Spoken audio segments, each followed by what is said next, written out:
So football finally returned last night, Thursday night, as the Jacksonville Jaguars took on the Las Vegas Raiders. And if Jake Luton going up against Jarrett Stidham was your cup of tea, then great. But we have football now every week throughout the rest of this year and into next year. So now we're finally at a place where we have football to discuss from here on out.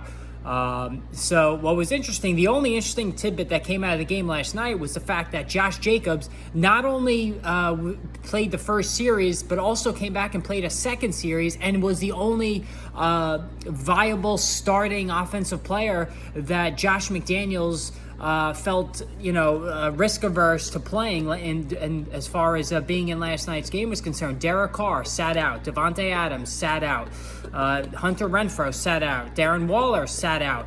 Josh Jacobs, your starting running back, he played, and he played 2 series. So right away, alarm bells should go off, because one of 2 things could be happening here. One is that McDaniels, not that he doesn't care, but he's willing to roll the dice with Jacobs possibly getting hurt in a meaningless game, the first of 4 preseason games for the Raiders, when he has potentially big plans for Kenyon Drake, for Amir Abdullah, for Brandon Bolden, for Zamir Wright. So you have a lot of guys behind Jacobs that this coaching staff brought in. This coaching staff did not bring in Josh Jacobs. While they didn't bring in Kenyon Drake, they have said publicly, McDaniels and the rest of the offensive coaching staff, that there's quote-unquote big plans for Drake. And then bringing in Abdullah, former Patriot Brandon Bolden, and then drafting Zamir White. These are all McDaniels moves. So the second aspect to this is potentially is Jacobs being showcased for a potential trade. You do get the odd trade towards the end of training camp. So maybe the Raiders are looking to try to move on from Jacobs. And this is interesting because now he did get 5 carries for 30 yards and caught 2 passes. Jacobs is a good player. He had a very good year last year, as the featured back. Drake went down injured early during the course of the year, and Jacobs was the guy. And Jacobs has done a good job getting into the end zone, collecting a decent amount of touchdowns. Last year, he caught, he really upped his receptions to make himself a decent PPR weapon.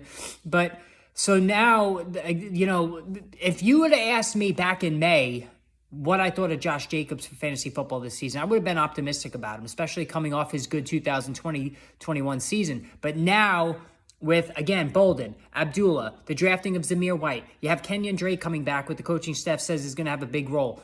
This is all bad news for Jacobs. Now, I know his draft price is not overly expensive, and that's somewhat attractive, but given all of this and given the usage of him even just playing yesterday, I'm fading Josh Jacobs everywhere. I don't want to deal with any of the stress of his workload being curtailed by a committee. McDaniels comes from a committee, the most frustrating committee of all in New England. He oversaw that as the offensive coordinator with James White, with Bolden, with all of these guys that the Patriots have had over the years.